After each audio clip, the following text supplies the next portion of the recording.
Hi friends, welcome to Badri moms lifestyle. నేనైతే ఈరోజు మరో రోటి పచ్చడితో అయితే మీ ముందుకు వచ్చానండి. రోటి పచ్చడి అంటే అందరూ ఇష్టంగానే తింటారండి. టేస్ట్ కూడా చాలా బాగుంటుందండి. వీడియోని స్కిప్ చేయకుండా చివరి వరకు చూడండి ఫ్రెండ్స్. వేడివేడి అన్నంలో కానీ టిఫిన్స్లో కానీ ఈ పచ్చడి చాలా టేస్టీగా ఉంటుందండి. ఇప్పుడు ఈ పచ్చడి ఎలా చేయాలి అన్నది నేనైతే చూపిస్తానండి. స్టవ్ ఆన్ చేసి బాండి పెట్టుకొని ఆయిల్ పోసుకోవాలి.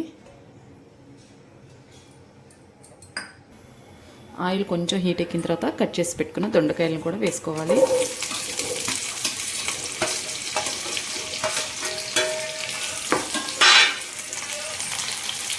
తర్వాత పచ్చిమిర్చి కూడా వేసుకోవాలి. పచ్చిమిర్చి అనేది మనం తినే కారాన్ని బట్టి వేసుకోవాలి. ఇప్పుడు దీంట్లోకి ఒక స్పూను జీలకర్ర కూడా వేసుకోవాలి. అలాగే ఒక స్పూను సాల్ట్ కూడా వేసుకోవాలి. ఇలా వేసుకున్న తర్వాత ఒకసారి ఇదంతా ఇలా కలుపుకోవాలి. ఇప్పుడు దీన్ని సిమ్లో పెట్టుకొని ఈ దొండకాయని పచ్చిమిర్చిని కొంచెంసేపు అయితే మగ్గనివ్వాలి.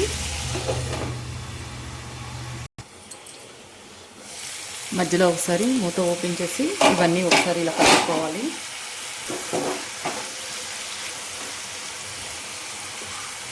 ఇప్పుడు దీంట్లోకి కట్ చేసి పెట్టుకున్న టమాటా కూడా వేసుకోవాలి. వేసుకున్న తర్వాత మూత పెట్టి వీటిలన్నిటిని మగ్గనివ్వాలి. మధ్యలో ఒకసారి మూత ఓపెన్ చేసుకుని ఇదంతా ఇలా కలుపుకోవాలి.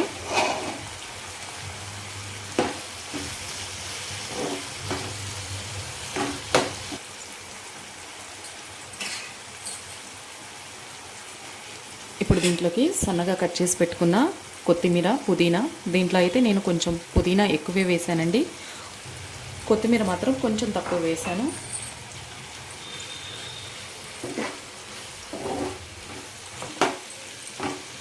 ఇలా వేసిన తర్వాత మూత పెట్టేసి దీన్ని మళ్ళీ మగ్గనివ్వాలి.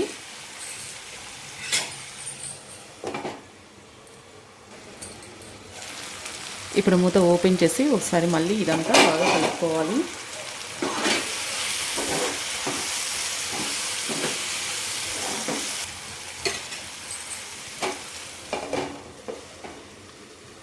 ఇలా మూత పెట్టేసుకుని ఒక 5 మినిట్స్ మగ్గనిచ్చి తర్వాత స్టవ్ ఆఫ్ చేసి రోట్లో వేసుకొని ఈ పచ్చడి రుబ్బుకోవాలి.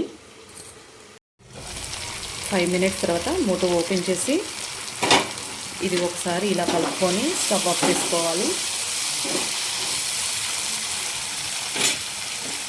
ఇప్పుడు దీన్నంతా రోట్లో వేసుకొని రుబ్బుకోవాలి. ఇప్పుడు పచ్చిమిర్చి అయితే వేసుకొని దంచుకోవాలి.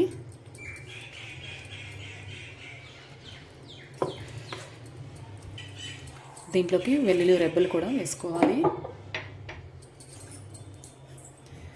చింతతొక్కు కూడా వేసుకోవాలి. చింతపండు ఉంటే చింతపండు అయినా వేసుకోవచ్చు. నేనైతే చింతతొక్కు వేసుకుంటున్నాను. పచ్చడిలో కనుక చింతతొక్కు వేసి నూరితే టేస్ట్ కూడా చాలా బాగుంటుంది. ఆల్రెడీ వీటన్నిటిని మగ్గేటప్పుడు సాల్ట్ అయితే వేసుకున్నాను. మధ్యలో పచ్చడి నూరిన తర్వాత సాల్ట్ కనుక ఒకవేళ తగ్గితే కనుక ఎక్స్ట్రా యాడ్ చేసుకోవచ్చు.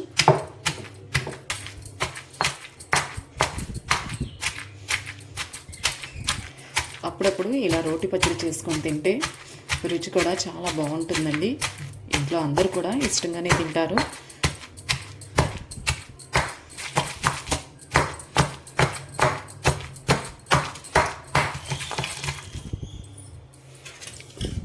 ఇప్పుడు దీంట్లోకి దొండకాయలు, పుదీనా, కొత్తిమీర కూడా వేసుకోవాలి.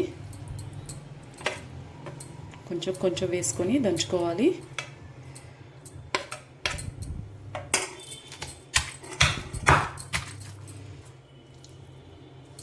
లాస్ట్లో టమాటా వేసి దంచుకుంటే బాగుంటుందండి.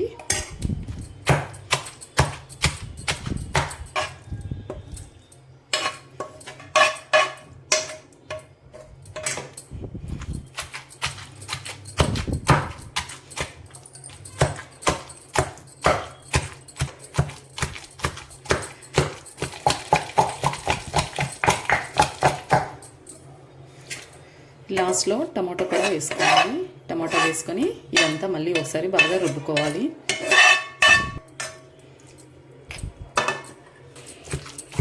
టమాటా వేసిన తర్వాత ఇదంతా బాగా రుబ్బుకోవాలి. ఒకసారి మధ్యలో సాల్ట్ కూడా టేస్ట్ చూసుకొని, సాల్ట్ కనుక తగ్గిందనుకోండి మళ్ళీ ఎక్స్ట్రా యాడ్ చేసుకోవాలి.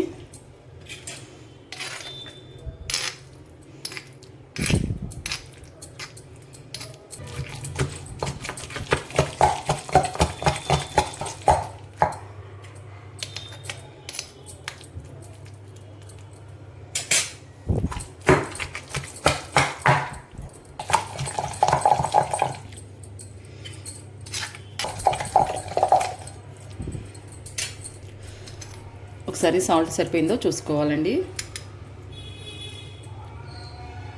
సాల్ట్ అయితే కరెక్ట్గానే సరిపోయిందండి. ఒకవేళ మీకు సరిపోకపోతే కనుక ఎక్స్ట్రా యాడ్ చేసుకోవచ్చండి మధ్యలో కూడా. ఇప్పుడు ఈ పచ్చడి అంతా తీసి పోపు పెట్టుకోవాలండి. పోపు పెట్టుకోకపోయినా ఇలానే తిన్నా కూడా చాలా టేస్టీగా ఉంటుందండి.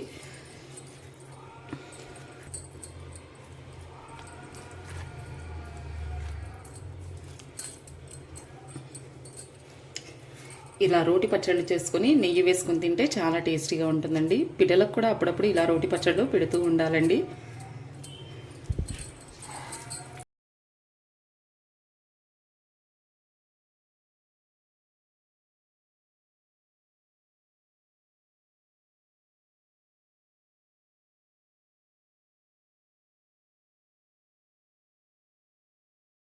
ఇప్పుడైతే పచ్చడిని పోపు వేసుకుందాం. ముందైతే స్టవ్ ఆన్ చేసి ఆయిల్ పోసుకోవాలి. ఆయిల్ హీట్ ఎక్కిన తర్వాత పోపు దినుసులు వేసుకోవాలి. ఇప్పుడు ఎండుమిర్చి కూడా వేసుకోవాలి.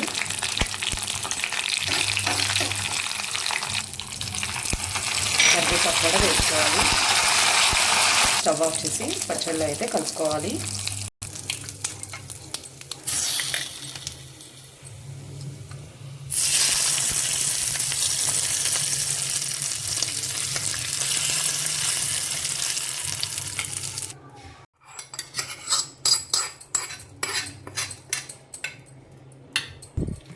పోపు వేసిన తర్వాత పచ్చడి అంతా ఇలా కలుపుకోవాలి.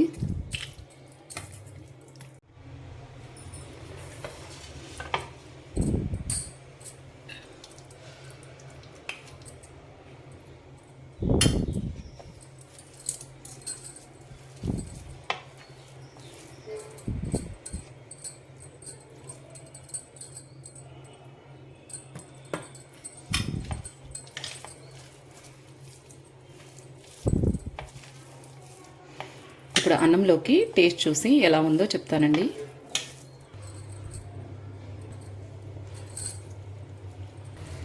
చట్నీ అయితే చాలా టేస్టీగా ఉందండి. ట్రై చేయండి, ఖచ్చితంగా మీ అందరికీ నచ్చుతుందండి. ఈ వీడియో మీ అందరికీ నచ్చిందని నేను అనుకుంటున్నాను ఫ్రెండ్స్. మీకు కనుక మా వీడియోస్ నచ్చితే లైక్ చేయండి, షేర్ చేయండి, కమెంట్ చేయండి. కొత్తగా మా ఛానల్ ఎవరైనా చూస్తున్నట్లయితే సబ్స్క్రైబ్ చేసుకోండి friends. Okay, thank you for watching this video.